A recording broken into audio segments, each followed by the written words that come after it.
Good afternoon, ladies and gentlemen.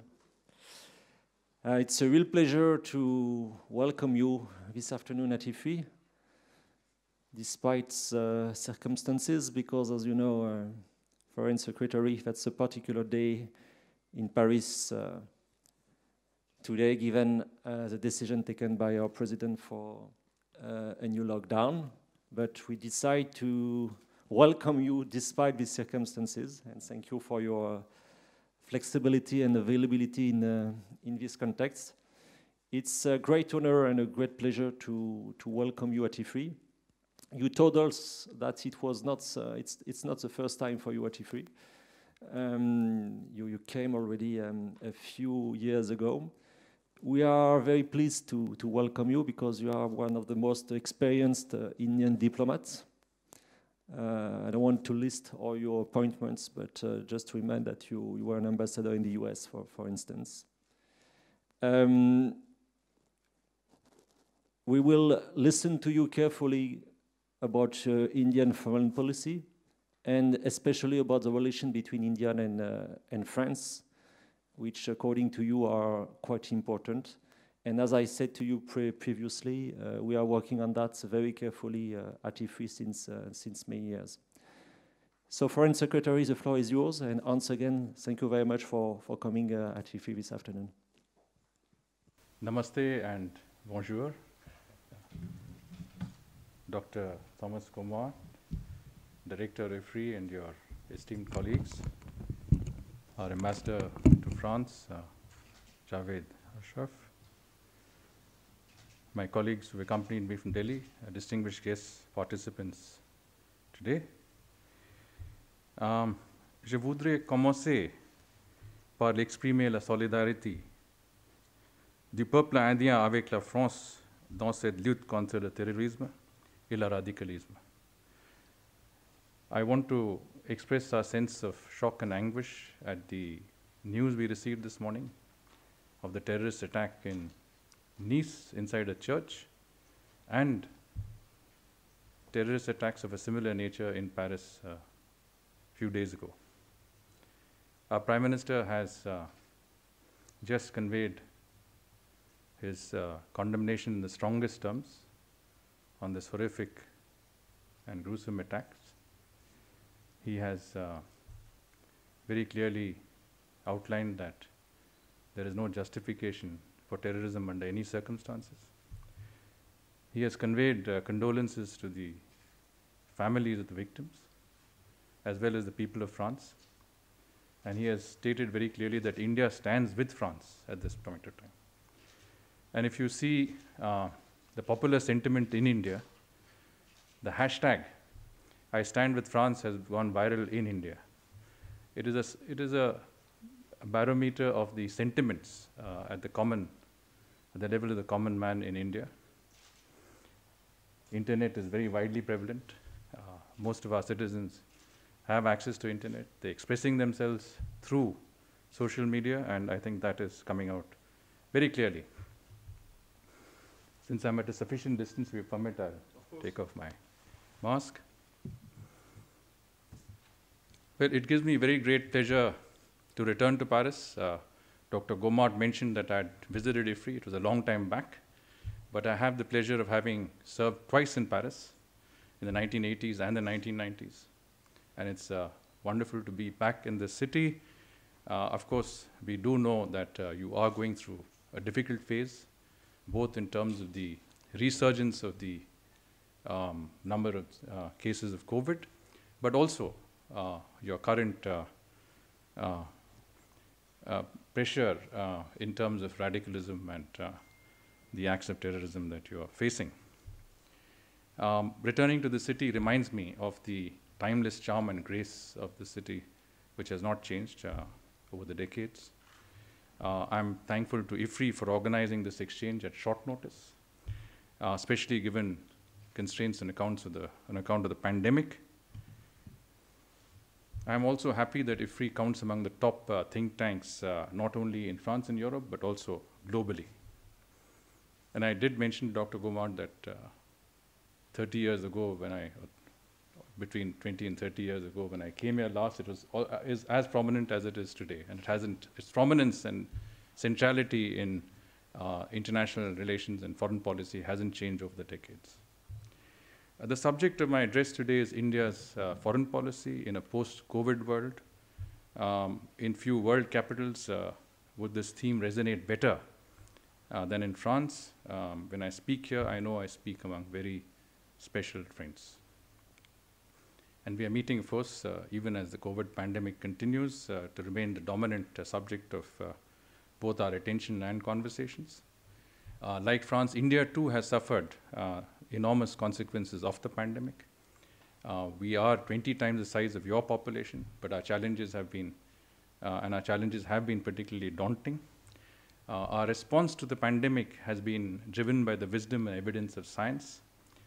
The world has been learning and relearning how to deal with the pandemic, and so have we. We have drawn lessons at every stage, and we have not hesitated to accept the advice of our doctors and scientists, or to adopt global best practices. And in an early lockdown, we started a lockdown when the caseload in India was in the hundreds, not in the thousands or the tens of thousands. It gave us time to ramp up our capacities and to prepare ourselves for the long-drawn spell of pandemic protocols. As a consequence of such messaging, often coming from the Prime Minister himself, there has been very good public awareness of the importance of wearing masks, social distancing, sanitizing, etc. As the Prime Minister mentioned today in an article that he wrote in the newspapers, the fact that over 1 billion people have adopted a disciplined approach in their dealing with the COVID crisis itself is a very, very important part of that overall messaging that has gone through. This has allowed us to tackle the pandemic, keep the burden of our health infrastructure under manageable limits. The economic impact of the pandemic has been the greatest concern and challenge. During the first phase of the crisis, we announced a massive $270 billion stimulus and support package amounting to about 10% of our GDP. And this has been directed at helping low-income groups, migrants, and those in the informal economy who were affected by the lockdown, marginal farmers, and small businesses. We made sure that every family that was in need was provided 6 months of food grains, and rations that would help them tide over the most difficult phase of this crisis. We deferred tax payments, injected liquidity into the economy, and lowered interest rates. We inaugurated a food transfer program, and this involves transferring food aid to about 800 million people, as I mentioned. And the program has been the largest in the world, covering a population that is larger than the continent of Europe. And it is still under operation as we speak. We are cautiously optimistic that India might have crossed the inflection point in this pandemic, although, as our Prime Minister mentioned, the virus is fickle. As we've seen in Europe, it could reappear. I don't think there's any place for complacency in our dealing with the crisis. But we have come down from a caseload of about 100,000 a day to about 50,000 a day today. We have created, over a period of time, 17,000 dedicated COVID facilities with 1.6 million isolation beds. Over 1 million people are being tested daily. Our emphasis on contact tracing and testing has been very, very important and unrelenting. And our daily caseloads, of course, have come down, and 9 out of every 10 infected persons have recovered. Our fatality rate has also remained low at 1.5%. We are using digital tools for extensive contact tracing. The crisis has tested our country, but it has also resulted in a high-order national response marked by cohesion, purpose, and resilience.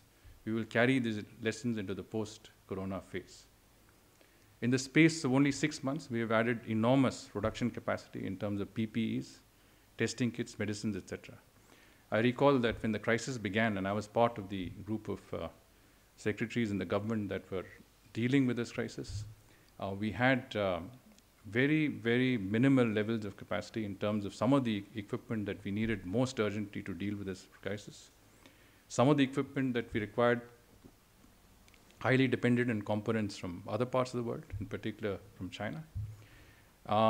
Today, we are happy to note that we have created enough capacity of all of these items, not only for ourselves, but also to be able to export these to the rest of the world.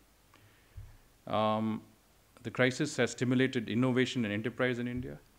We are able to today manufacture cost-effective but high-quality critical health items for India and for the world.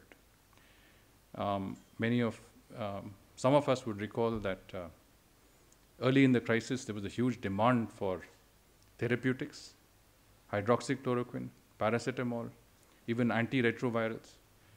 All of this had to be put on the restricted list because of our own domestic requirements, but we made sure that we ramped up capacity, that we made surpluses available to ensure that we shared what we could with the international community.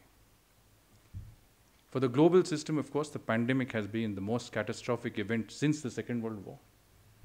An already complicated world has become even more so with several geopolitical issues erupting simultaneously along with the pandemic. This has resulted in a fundamental rebalancing in the international system. A sobering reality of these developments is that today, more than ever before, multipolarity is relevant to the outcome. It is incumbent upon countries like India and France, as leading players, France in the European Union and globally, to play a role in mitigating the impact wherever possible. The pandemic has laid bare the economic consequences of geopolitics and the risks associated with attempts at concentration of power, along with the importance of ensuring supply chain diversification and resilience. The world needs more trusted players, and India fulfills the need for both trust and capacity.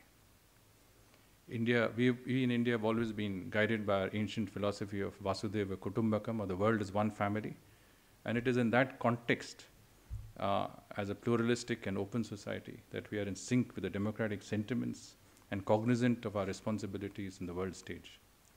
During the pandemic, as I mentioned, we ramped up our pharmaceutical production, especially hydroxychloroquine and paracetamol, to respond to global demands. We supplied medicines to 150 countries in the wake of the COVID crisis. More than half on a non-commercial basis. These are least developed countries, developing countries needed this assistance. Our medical teams were deployed in 4 of our neighbors who were in distress.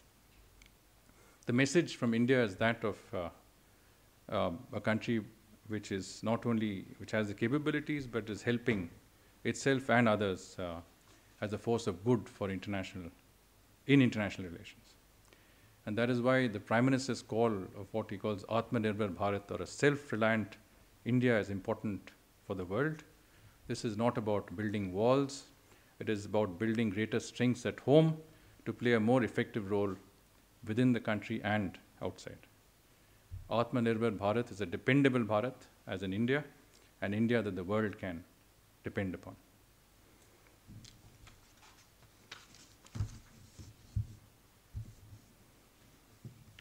And today, the Prime Minister has stated that, and I think this sort of sums up what Atmanirbhar Bharat is. It is not about competition, but also about competence.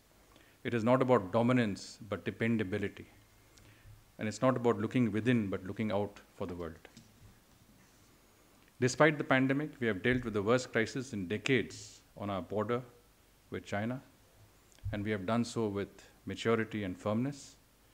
At the same time, we have continued to ward off terrorism from across our western border. Our immediate challenges have not distracted us from broader strategic goals, especially in the Indo-Pacific region, where we are moving purposefully at multiple levels to create an open, inclusive architecture. India is emerging at the center of a network of initiatives. We are fulfilling our role as a net provider of security in the Indian Ocean region, and as a first responder in extending humanitarian assistance in times of natural disasters and marine and maritime environmental incidents.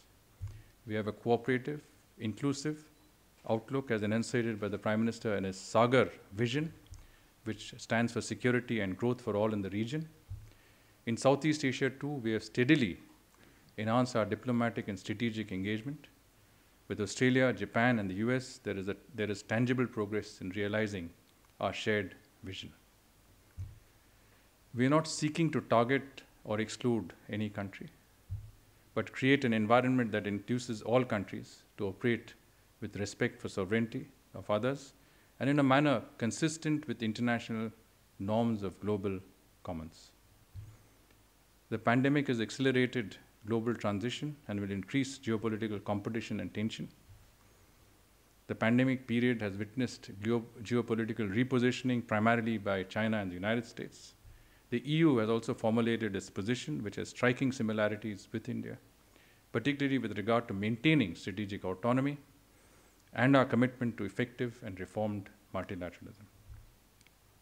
After a long time in the post-COVID world, we are witnessing a convergence of geopolitics with geoeconomics. Geopolitics is also affecting economic and technology flows. Besides security, it will also hamper efforts to address global challenges like climate change, terrorism, and pandemics, as also serious emerging threats in the area of space and cybersecurity. The pandemic will also test the times for realizing the Sustainable Development Goals. What does all this mean for contemporary geopolitics? To start with, it will shape the nature and terms of India's engagement with major economies like the United States, China, the European Union, Japan, ASEAN, etc. Two, the practices that India perfects at home will inevitably become exportable abroad. They too will play out, obviously differently in different geographies. Three, the need for greater global convergence on resilient supply chains. Some of these are ongoing G2G exercises. Others would be discussions with businesses. Finally, India's own thinking about deeper global economic engagement with the world will be influenced by both geopolitical divides and pandemic pressures.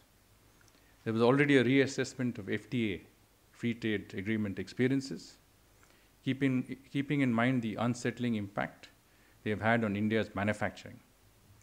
The attention could now well shift to becoming a part of global value chains, complemented by focused trading arrangements.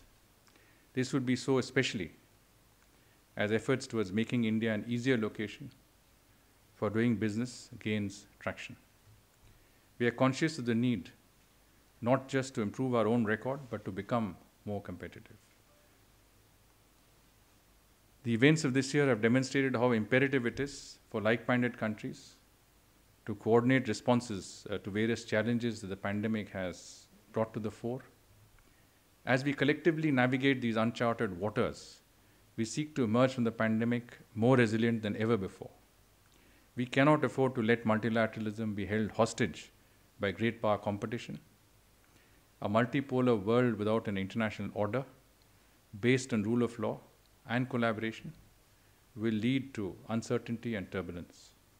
In this context, India attaches great importance to Europe and France, Europe in general and France in particular, as independent poles in the emerging multipolar order. As India assumes membership as a non-elected member of the UN Security Council next year, we look forward to seeking collective solutions to global challenges, including global recovery from the pandemic and reform of multilateral institutions. The pandemic has reaffirmed the centrality of multilateralism in our interconnected world for not only matters of international security, but also international governance. Sadly, the pandemic revealed the shortcomings of some of the multilateral institutions which, for instance, could not even agree on the messaging for fighting the virus. The clarion call for reformed multilateralism has been sounded. The solution to the weakness of multilateral institutions does not lie in bypassing or debilitating them. We don't believe in that, but in reforming them. We do need a reformed multilateral system that responds appropriately to the emerging challenges and threats which are non-traditional in nature. In this, we are together with France in the initiative of Alliance for Multilateralism. We look forward to coordinating closely with France in the UN Security Council both on immediate challenges and in setting strategic directions for the UN system. I just had the opportunity to meet some of our key interlocutors, and I think this message is very clear that we'll work together on certain areas that are important to both our countries and what we believe is important to the rest of the international community. We are also working with France in building a series of multilateral responses to global challenges. The International Solar Alliance, which India and France jointly set up, is an extraordinarily good example. Similar is the Coalition for Disaster Resilient Infrastructure, or the CDRI, where again France is a key partner, and which aims for a climate-friendly, disaster-resilient future for all. As natural disasters affect more and more of our countries, we need to invest in creating infrastructure that can be more resistant to the vagaries of climate change and cyclones and typhoons that affect our area, or earthquakes. And investing in this is something that we believe is important, particularly for more vulnerable economies, developing countries. And I must mention here that India has stayed the course and on some parameters exceeded the commitments it has made in this regard in COP21. In India's push against climate change and its striving for a greener economy, driven more and more by renewable energy, the Paris Agreement of 2015 remains an article of faith and a call to action. It is in this context that I come back to the importance that India attaches to its relationship with Europe and France. For India, European unity and solidarity is a priority. We appreciate the French position with regard to European sovereignty and a common and independent defense and security posture.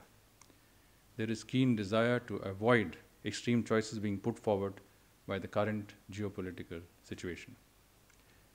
The India-France strategic partnership and the India-EU strategic partnership have become more important to achieve our economic sovereignty objectives, strengthen our strategic autonomy, advance security and equilibrium in the Indo-Pacific region, and reform and restore multilateralism.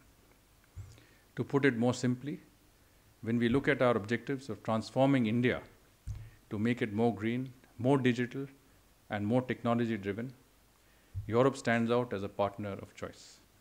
Today, technology is the source of power, and so digital sovereignty and competitiveness have acquired added significance. As independent poles in the emerging multipolar order, both France and Europe have thus acquired a new salience in India's worldview and its foreign policy. As you may notice, after several months of halt in diplomatic travel, my first trip outside India's immediate neighborhood has been to Europe, beginning with France. This is not an accident, and one of the most important diplomatic engagements that India had during the pandemic was the virtual 15th India-EU Summit in July, where we charted out a very ambitious agenda for cooperation. India's relationship with France has gone from strength to strength. In the past 2 decades, our countries became strategic partners in 1998, and this traditional relationship is enduring, trustworthy, like-minded, and all-encompassing. Our strategic embrace is tighter now than ever before, underpinned by the mutual understanding at the level of our political leadership and consolidated by the ever-expanding linkages between our 2 societies and economies. Both leaders, Prime Minister Modi and President Macron, attach top priority to the strategic partnership between our 2 countries. When I look at the agenda of our bilateral ties, there is virtually no field of human endeavor that is not covered by it. In other words, our cooperation is multifaceted and comprehensive, and there are many compelling pulls in the relationship. Let me briefly dwell on these. India and France are strong partners in the Indo-Pacific. We are united in our vision of maintaining a free, open, transparent, and inclusive Indo-Pacific region.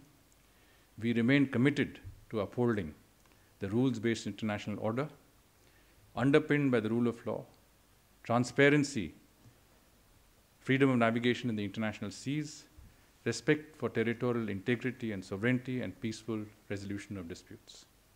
Our objective remains advancing the security and economic interests of all countries having legitimate and vital interests in the region. Our Indo-Pacific concept has gained increasingly wider acceptance. In this context, the Indo-Pacific Oceans Initiative that we tabled at the East Asia Summit last year holds considerable promise. There are several major pillars of this initiative, and we have one major partner steering that particular pillar forward, and we are working with many of our friends in this regard. India and France are also taking forward the approach on the Indo-Pacific through several cooperation mechanisms that exist between our two countries, including between the two foreign ministries, our ministries of defense, and our military and civilian entities. A testament to this is the recently held India-France-Australia trilateral dialogue, which witnessed convergence between our three countries on issues such as protecting global marine commons and humanitarian assistance and disaster relief, and maritime security in the Indo-Pacific. India and France face similar non-traditional threats, as I mentioned before, in the form of radicalism, terrorism, increasingly cybersecurity challenges. In some respects, these are linked, not least because online radicalism has emerged as a pressing concern. Both India and France have suffered. The fight today is not against specific communities or individuals, but against a radical politico-religious ideology that attempts to negate the progress made by secular democracies, particularly when it involves the equality of all citizens, regardless of religion or ethnicity, and the rights of women. This radical ideology espouses violence and separatism, very often fanned and supported by foreign influences. Such forces seek to destabilize pluralistic societies like ours. It was horrifying, as I mentioned, to hear about the two recent incidents. For the past 3 decades, we have experienced what unbridled radicalism can wreak and what malevolent violent forces it can unleash. The civilized world needs to act together and act with firmness to address this threat to our cherished democratic values. Friends, crisis reveals true friends and reliable partners. Through this year, striving and surviving in the face of the pandemic, India and the European Union have strengthened their bond. France has been central to the process. We await the 16th India-EU Leaders Summit in Portugal in 2021 with great optimism. This re-energized India-EU relationship adds another layer to our partnership with France. While we look for ways to reinforce each other's economic recovery and progress in the medium term, we have arrived at a point in our relationship where we need to move beyond what we do for each other and look at what we can do together for others and for our shared planet. The post-COVID world will be shaped by business and commerce, technology, and sustainability. It will also be nurtured by norms and values, by old-fashioned notions of trust, reliability, and stability. Whether in France or in India, these are attributes at the heart of our republican ideals. These are attributes that define our countries at home and motivate us abroad. To borrow the words of Victor Hugo, the India-France global partnership is an idea whose time has come. With this, I conclude my remarks. Je vous remercie de votre attention et patience. Merci beaucoup. Thank you.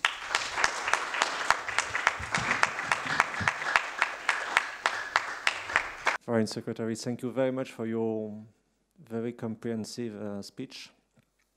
You addressed so many points, starting with the sanitary crisis, explaining the importance of multilateralism. I will be back on this point. Mentioning the tension you have with China, insisting on the importance of the Indo-Pacific region and the dimension, and finishing about the substance of the relation between India and France. So you said so many things during your speech to present us your vision. Before asking questions from our guests and friends, I would like to question you about multilateralism, which is a key word. We have so many guests, coming in this room speaking about multilateralism, except maybe this month's US guest or Russian guest. That's another issue. Could you define your conception of multilateralism? What does it mean for you? And the second question is, in fact, how to reinforce multilateralism? Is it through the United Nations system, or is it something more inclusive? And if it's a more inclusive multilateralism, how to set up this multilateralism? I think it's very important in Paris to have a better understanding of your definition of multilateralism, because as you said rightly, we are in a situation in which we have a multipolar world with less multilateralism. And of course, the situation in the US is certainly explaining this evolution, but that's maybe part of your answer. So I'll let you respond to that and ask also our friends and guests to let me know if they want to raise a question. Thank you, Dr. Gomart. I think the issue of multilateralism is very, the concept of multilateralism is very precious to both India and France. And it is precious to countries that believe in a democratic global order. When after all, multilateralism was created with the vision of avoiding wars, with the vision of nations working together in a collaborative manner for the good of mankind. And to some extent it has worked, but to some extent it has also shown the limits of a system that has been created in the aftermath of the Second World War. We are today in a situation where we are almost a century after the Second World War. When we examine the multilateral order today, we believe that there is a need for the global community to act to try and reform the current system as it stands, and what we call reformed multilateralism. In other words, it means that unless this collective voice of the international community is heard appropriately, and there is adequate representation for that, we will not have systems that would correctly and appropriately articulate what solutions are possible through a more consensual system. It's in that regard that India has, obviously, we have tabled several initiatives, but the most important, of course, is looking at the reformed UN Security Council. Not just in terms of its membership, but also in terms of the other important pillars of the Security Council, whether it is the concept of the veto or whether it is a concept of the role that states would play in this regard. But the important thing is that today, as we deal with challenges that are not traditional, I mentioned the non-traditional threats that the globe is facing. You don't necessarily have interstate wars, you have intrastate wars. You have pandemics of the order that we have seen, and we have seen the multilateral system has not been able to respond appropriately to this. You have other threats to international peace and security. It could be cyber threats, it could be threats in the form of natural disasters, threats of a kind that I think mankind has to be willing to come together and fight together. And here I think, as I mentioned in my address as well, India and France have a major role, because we are countries that have not only a vital stake, but republicanism really means that you have to look at how the global order responds to in a democratic manner to the needs of the hour. So my basic point, I mean, and to answer your question, is that in today's concept, in the construct that we know in the UN system, and including even in the Bretton Woods system, I think there is a requirement for change. Otherwise, decision-making would move away from the United Nations systems to other groupings. You already have the G20, you have the G7, you have the G10 concept, you have many other constructs which would then step into global decision making. The G20, for example, for the first time met in an extraordinary summit to consider the issue of the COVID-19 virus. And our Prime Minister in his intervention said that the G20 as an organization reflexively looks at economic and financial issues. It was created in the wake of the financial crisis. But today, it is important that the G20 has a people-centric globalization. It is something the G20 has taken, and the G20 did, to its credit, provide that, let us say, framework under which countries were able to provide debt relief, extend debt moratoriums beyond a certain point, extend assistance to least developed and underdeveloped economies. And I think that role will continue as you go along. On the other hand, the UN system has not been able to live up to its expectations. You had an organization that was not able to appropriately address the challenges before it, and today you have a panel that is going into examining how you can strengthen the World Health Organization to enable it to respond to challenges of nature that the world expects it to. I mean, pandemics, epidemics are cuts across borders, international boundaries. Everybody has to come together to fight it, but if you don't have an international organization that can provide the basic framework under which you can cooperate, then you have a problem. So it's been a long answer to a short question. I apologize for that. No, it's very, very detailed answer and very useful on this. I would like to give the chance, yes, to have a question. So last row, if you can introduce you briefly. Yeah. Hi, Nora Gite. I'm from Michelin. I would like actually to have a question to you, but before that, you know, we know that on the first wave of COVID, actually we noticed that your trade strategy has changed. There were some, you know, restrictions or changing on regulations in your country, and which actually it's affecting many industries. And hearing from you today that, you know, the improvement of the COVID situations, I think it's getting better in your country.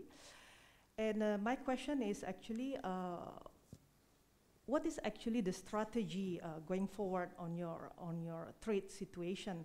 Whether there will be some lenient situation that will take place sooner, or is there anything else that we would need to know? Thank you.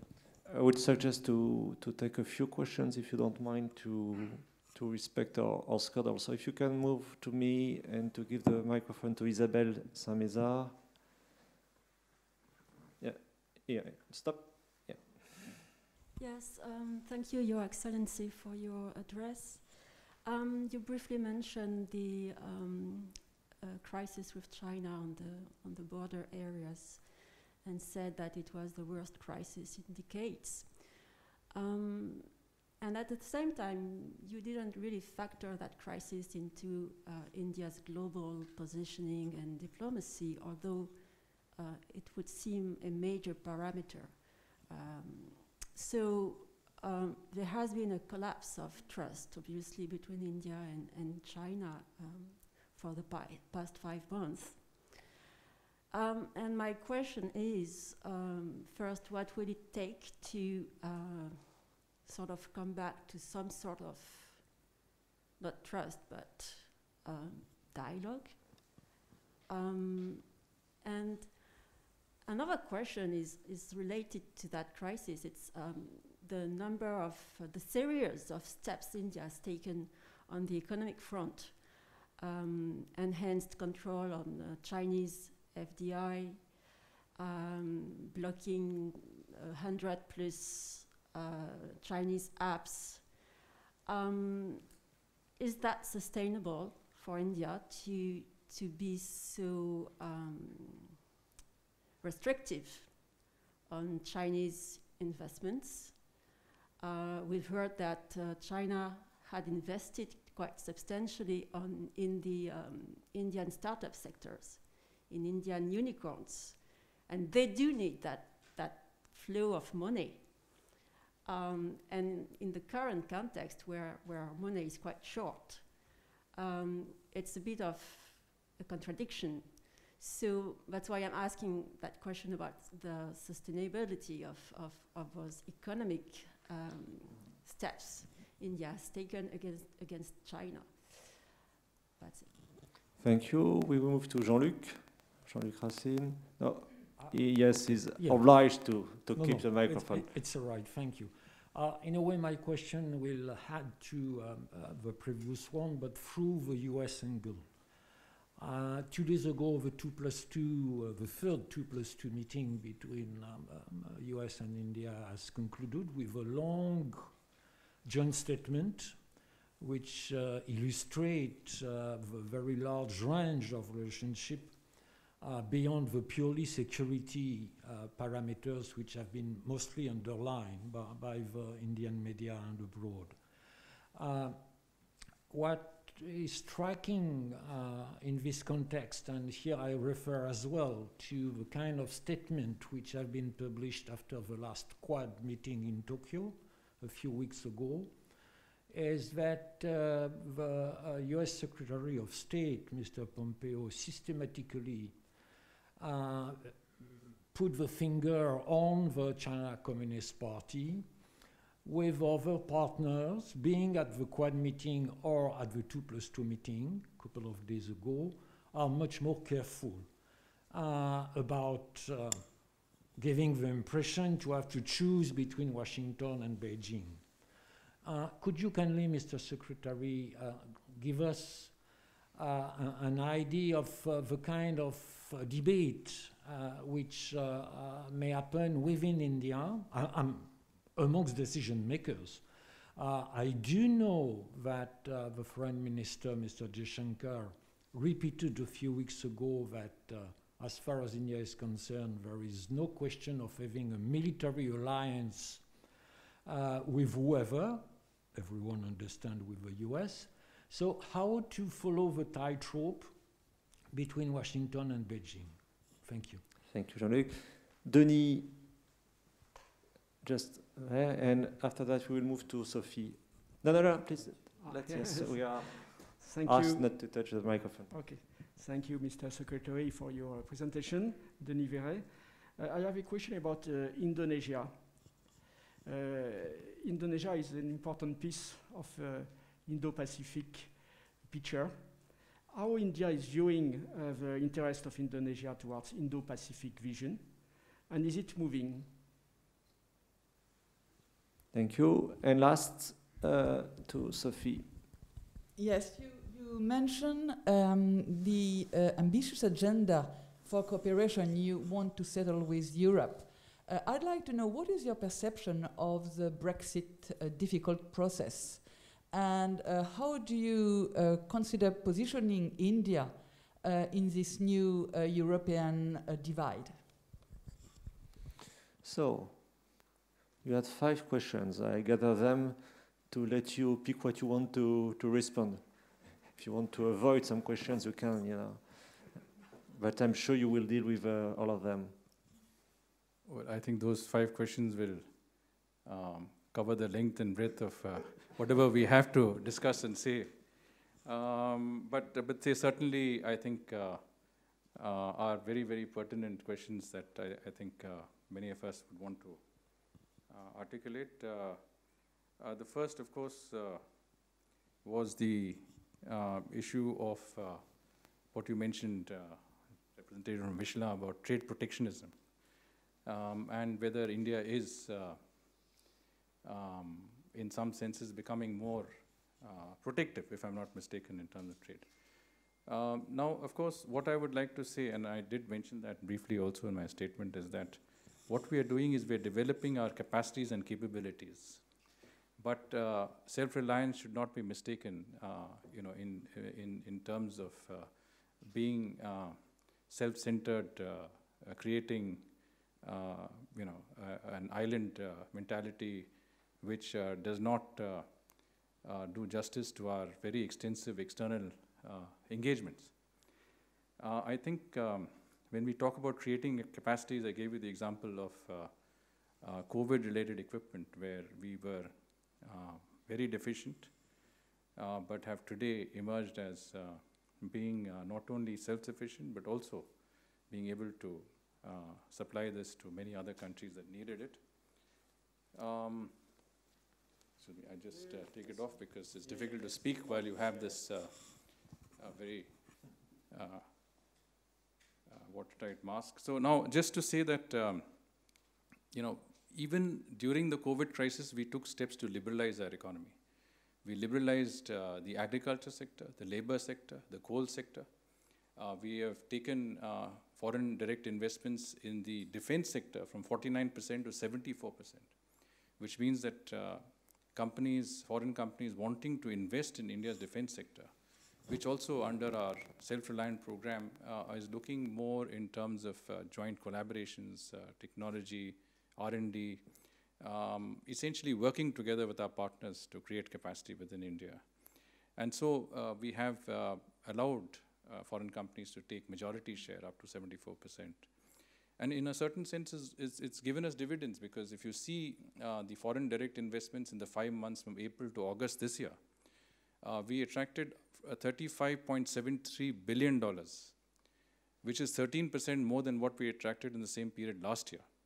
So in some senses, countries are willing, the fact that people are willing to put their money down in the Indian economy indicates that it is an economy that is still attractive, that is still commercially viable for companies that want to look at India from a long-term perspective.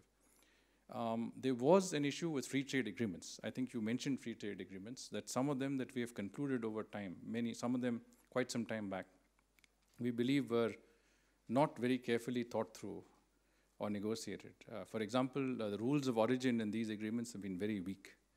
And these have enabled goods not from those countries, but from other third countries to come into India and add to our adverse trade balance. In other words, we are running an unsustainable trade balance, and we need to be able to address it. It's not different from what the United States is doing or other countries are doing.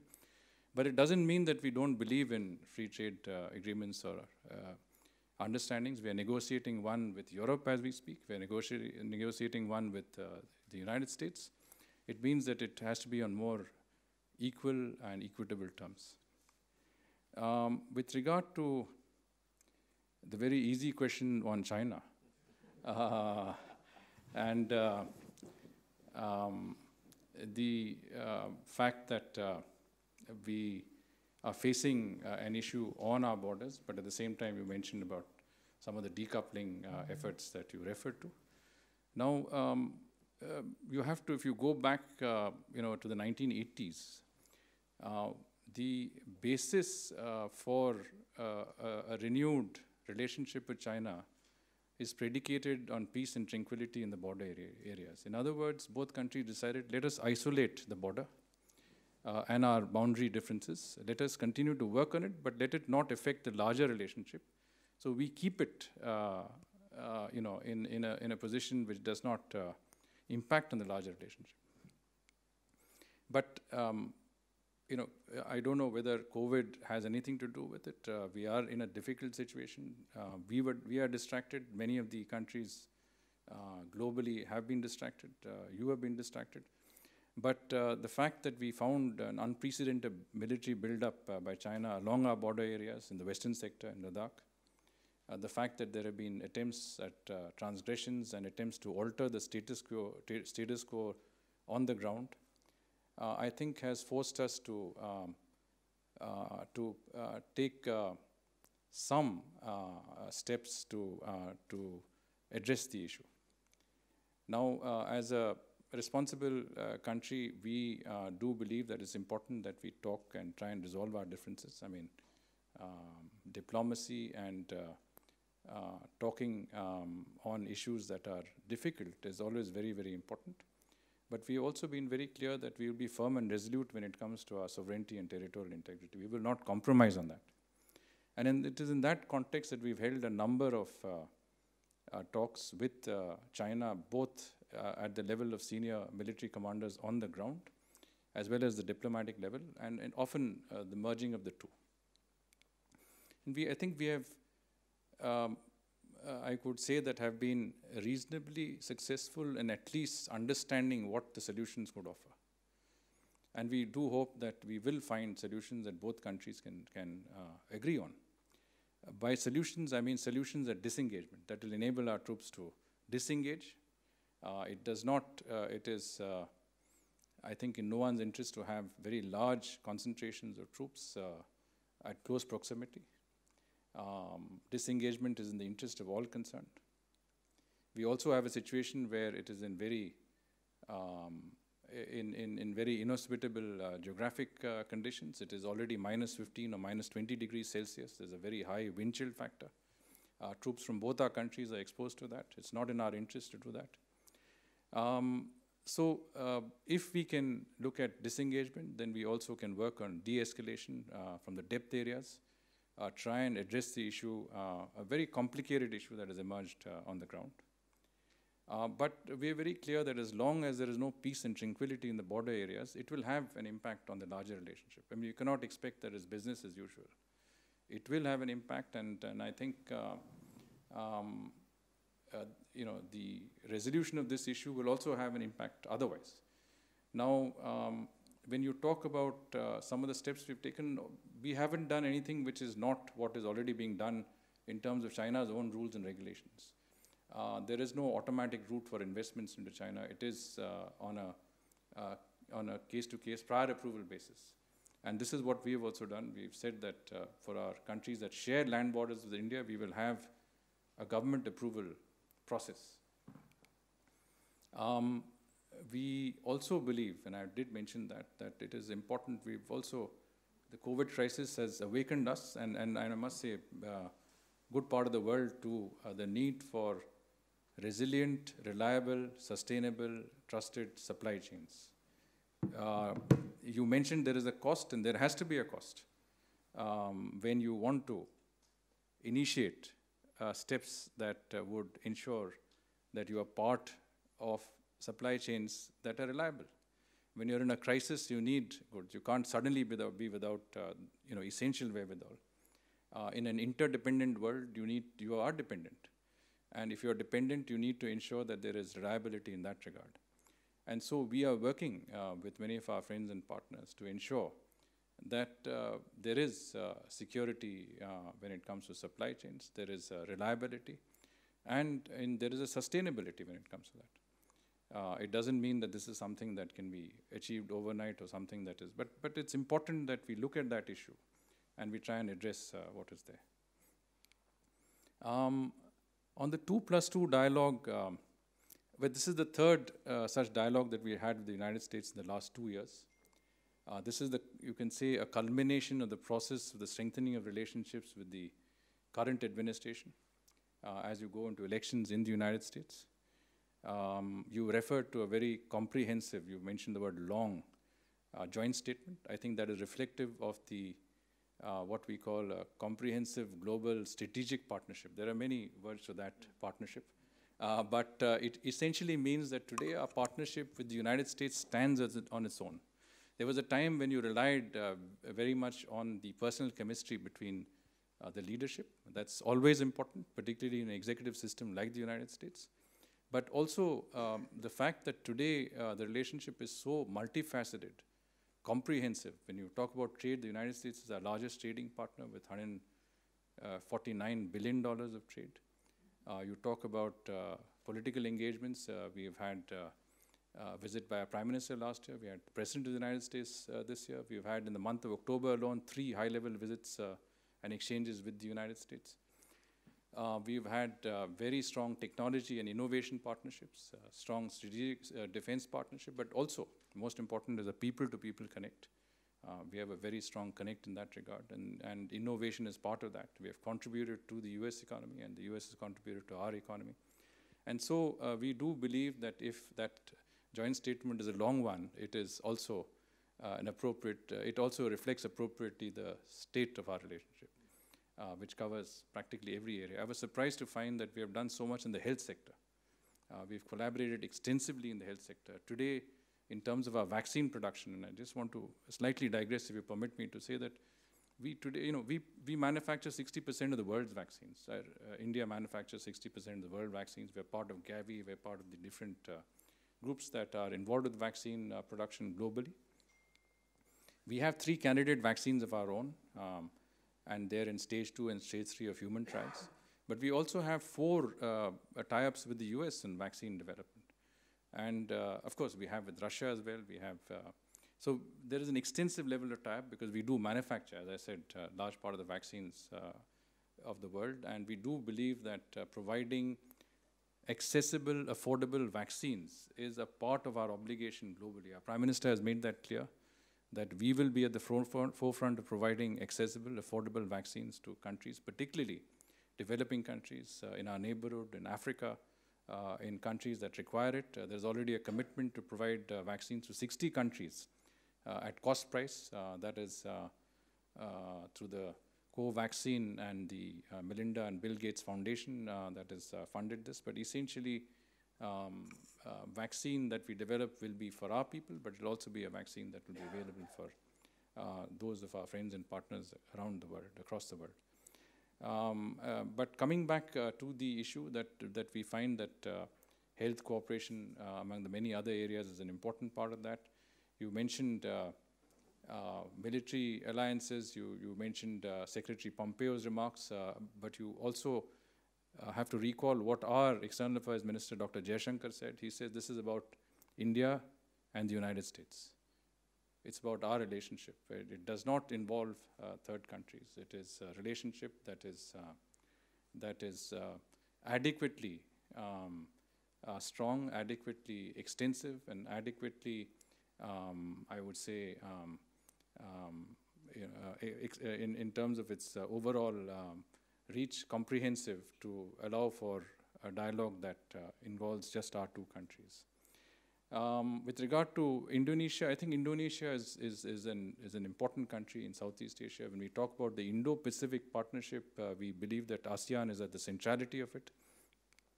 ASEAN is key to the success of an Indo-Pacific concept and alliance, and we certainly believe that as one of the larger countries in Southeast Asia, a country that's very diverse and also very resource-rich, Indonesia has an important role, and also has a very large littoral state. Indonesia has an important role. We are seeing far greater exchanges with Indonesia, a great deal of interest in cooperating with us on many areas of our relationship. And certainly when we talk about, when the Prime Minister announced an Indo-Pacific Oceans Initiative at the East Asia Summit last year, we were looking at 7 different poles or pillars of this initiative. One of those initiatives will be with Indonesia at the lead, and so they will play an important role in that regard as well. So that, I think, was a very, very appropriate question, and I think we have a place, important place for Indonesia in our larger regional outreach. And finally, of course, I think it was Sophie that had a question. If you could just remind me of what your, sorry, when you come to the 5th question. Sophie is off. She asked the question and was off, but she's coming back right now.